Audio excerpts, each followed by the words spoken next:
सरदार पटेल साहब की जयंती पूरे देश में मनाई जा रही है राष्ट्रीय एकता दिवस के रूप में, नेशनल यूनिटी डे के रूप में।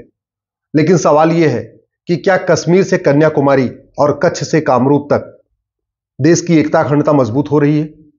क्या सरदार पटेल साहब जो चाहते थे उनका सपना साकार हुआ? सरदार पटेल साहब भारत के प्रथम गृह मंत्री ही नहीं थे बल्कि संविधान निर्माता भी थे। उन्होंने इस संविधान के निर्माण में बहुत अहम भूमिका निभाई। एक भारत श्रेष्ठ भारत उनका सपना था। एक भारत तब बनेगा जब भारत का प्रत्येक कानून कश्मीर से कन्याकुमारी और कच्छ से कामरूप तक सबके लिए एक समान होगा। और श्रेष्ठ भारत तब बनेगा जब हमारा प्रत्येक नियम कानून दुनिया का श्रेष्ठतम कानून होगा। तो वास्तव में अगर हम चाहते हैं कि सरदार पटेल साहब का सपना साकार हो, एक भारत श्रेष्ठ भारत बने, कश्मीर से कन्याकुमारी तक, कच्छ से कामरूप तक सबके अंदर एकता अखंडता की भावना मजबूत हो, तो सबसे पहले हमें गुलामी के नाम मिटाना पड़ेगा, गुलामी का निशान मिटाना पड़ेगा, गुलामी की परंपराओं को खत्म करना पड़ेगा, गुलामी के रीति रिवाज को खत्म करना पड़ेगा, गुलामी की भाषा को खत्म करना पड़ेगा, गुलामी की शिक्षा को खत्म करना पड़ेगा, गुलामी की चिकित्सा व्यवस्था को खत्म करना पड़ेगा, गुलामी की पुलिस व्यवस्था को खत्म करना पड़ेगा, गुलामी की प्रशासनिक व्यवस्था को खत्म करना पड़ेगा, गुलामी की न्यायिक व्यवस्था को खत्म करना पड़ेगा, गुलामी का टैक्स सिस्टम खत्म करना पड़ेगा। और संविधान ये कहता भी है, संविधान के प्रियम्बल में लिखा हुआ है, we the people of India. हम कैसा भारत बनाना चाहते हैं? सोवरेन भारत। सोवरेन का मतलब संप्रभु भारत। संप्रभु भारत का मतलब सब गुलामी का, सब जितनी भी गुलामी के काम, गुलामी के निशान, गुलामी की व्यवस्था खत्म होगी और प्रत्येक व्यवस्था हमारी अपनी खुद की होगी। दुर्भाग्यवश 75 वर्ष में शासक तो आते रहे, सांसद बदलते रहे, विधायक बदलते रहे, मंत्री बदलते रहे, लेकिन जो एक भारत श्रेष्ठ भारत का सपना था, जो गुलामी का नाम, गुलामी का निशान मिटा के एक भारत श्रेष्ठ भारत बनाना था, उस पर गंभीरता के साथ काम नहीं हुआ। प्रधानमंत्री मोदी जी ने इसके लिए आगे काम बढ़ाया है, मैं उनको धन्यवाद देता हूं। और हम सब लोगों को मिलकर माननीय प्रधानमंत्री जी का हाथ मजबूत करना चाहिए, उनके सब समर्थन में आगे भी आना चाहिए। मैं प्रधानमंत्री से निवेदन करता हूं, अगर आप सरदार पटेल को सच्ची श्रद्धांजलि देना चाहते हैं तो सबसे पहले एक भारतीय नामकरण संहिता बनाइए, एक कमीशन बनाइए, भारतीय नामकरण आयोग बनाइए, और पूरे देश में जो बाबर, हुमायूं, तुगलक, गोरी, गजनी के नाम पे सड़क मोहल्ले गलियां चल रही हैं, इनको सबको बदला जाए। इन सभी सड़क मोहल्ले गलियों का नाम भारतीयों के नाम पे होना चाहिए, न कि लुटेरे आक्रांताओं के नाम पे। यदि आप सरदार पटेल का सपना साकार करना चाहते हैं, एक भारतीय भाषा संहिता बनाइए और 10वीं तक कोई भी विदेशी भाषा मत पढ़ाइए, कोई विदेशी किताब मत पढ़ाइए, न कोई विदेशी इतिहास पढ़ाइए।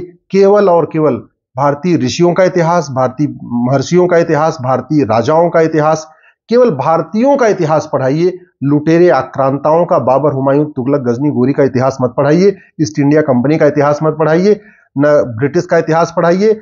लुटेरे मुगल यहां आए थे इस्लाम को बढ़ाने के लिए, लुटेरे अंग्रेज आए थे यहां पे ईसाइयत को बढ़ाने के लिए, क्रिश्चियनिटी को बढ़ाने के लिए। अब वो चले गए हैं, इसलिए हमें उनका इतिहास पढ़ने की जरूरत नहीं है। हमें, हमारे पास एक से बढ़कर एक ऋषि मुनि है, एक से बढ़कर एक राजा है, उनका इतिहास पढ़ाइए। माननीय प्रधानमंत्री से मैं निवेदन करता हूं, आप अगर सरदार पटेल का सपना साकार करना चाहते हैं तो गुलामी के दौरान जितने मठ मंदिरों को तोड़ा गया था उनको वापस रिस्टोर करने के लिए एक भारतीय धरोहर संहिता बनाइए।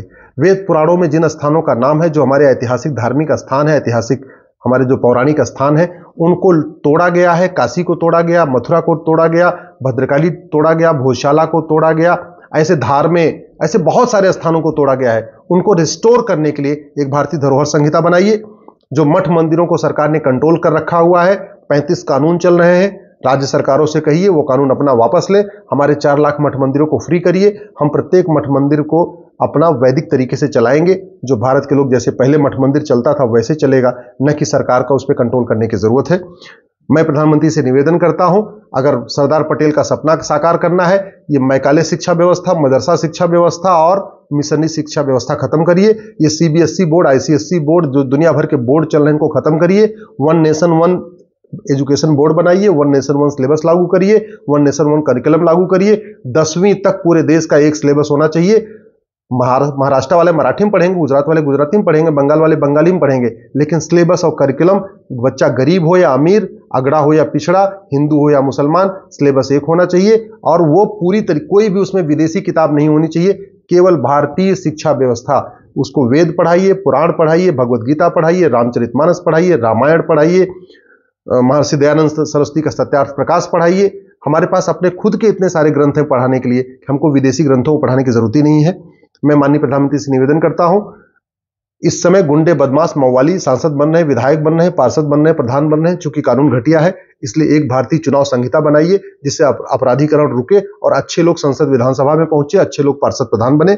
आप एक विधायिका संहिता बनाइए, अनपढ़, अनाड़ी, गंवार, माफिया टाइप के लोग जिनको एबीसीडी भी नहीं आती, वो भी जो है पैसे के बल पे, धन बल पे टिकट खरीद के सांसद विधायक बन रहे हैं, ऐसे लोगों के लिए एक एग्जाम हो, इनकी रोल्स रिस्पॉन्सिबिलिटीज फिक्स हो, इनकी ड्यूटी फिक्स हो, उसके लिए भारतीय विधायिका संहिता बनाइए। 5 करोड़ मुकदमे से पूरे देश में 5 करोड़ परिवार टेंशन में है। इसी तरीके से 5 करोड़ मुकदमे जो है तहसीलदार के यहाँ, एडीएम के यहाँ, एसडीएम के यहाँ चल रहे हैं। टोटल 10 करोड़ मुकदमे चल रहे हैं। एक भारतीय न्यायिक संहिता बनाइए, जुडिशियल चार्टर लागू करिए कि हर मुकदमे की सुनवाई 1 साल के अंदर होगी, यानी मुकदमे का फैसला 1 साल में होगा। एक पुलिस चार्टर लागू करिए जिससे कि 1 घंटे के अंदर एफआईआर हो जाए, 1 महीने के अंदर जांच पूरी हो जाए। एक भारतीय दंड संहिता लागू करिए।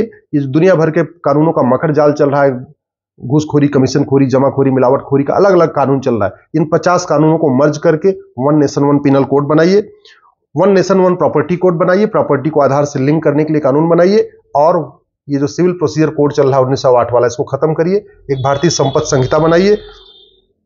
जो भारत विरोधी काम करे, भारत के खिलाफ आतंकवादियों का समर्थन करे, अलगाववादियों का समर्थन करे, माओवादियों का समर्थन करे, नक्सलियों का समर्थन करे, घुसपैठियों का समर्थन करे या जिहादियों का समर्थन करे, भारत में घुसपैठ कराए या भारत में धर्मांतरण कराए, जो भी देश विरोधी काम करे, उसकी नागरिकता खत्म करने के लिए एक भारतीय नागरिकता संहिता बनाइए। इसी तरीके से भारत में एक कुटुंब संहिता बनाइए, भारतीय कुटुंब संहिता बनाइए। हम दो हमारे दो सबके लिए अनिवार्य करिए। अभी बहुत सारे अनैतिक व्यापार चल रहे हैं, ऐसे बिजनेस हो रहे हैं जो देश की संस्कृति के लिए अच्छा नहीं, हमारे बच्चों के लिए अच्छा नहीं है।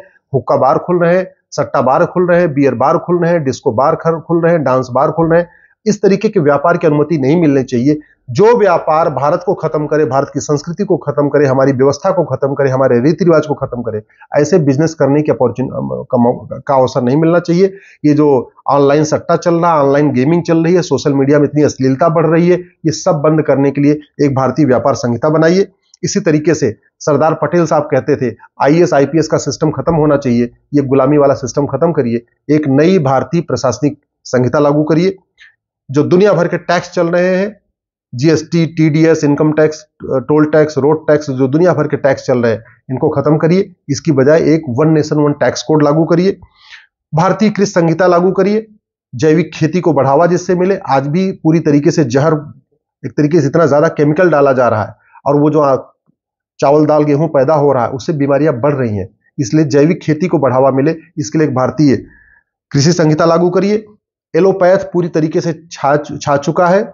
मेडिकल माफिया, ड्रग माफिया, ये जो दवाइयां का काम कारोबार करते हैं, उन्होंने इस तरीके से सिस्टम को हाईजैक कर लिया है कि आयुर्वेद, नेचुरोपैथी सेकेंडरी हो चुका है।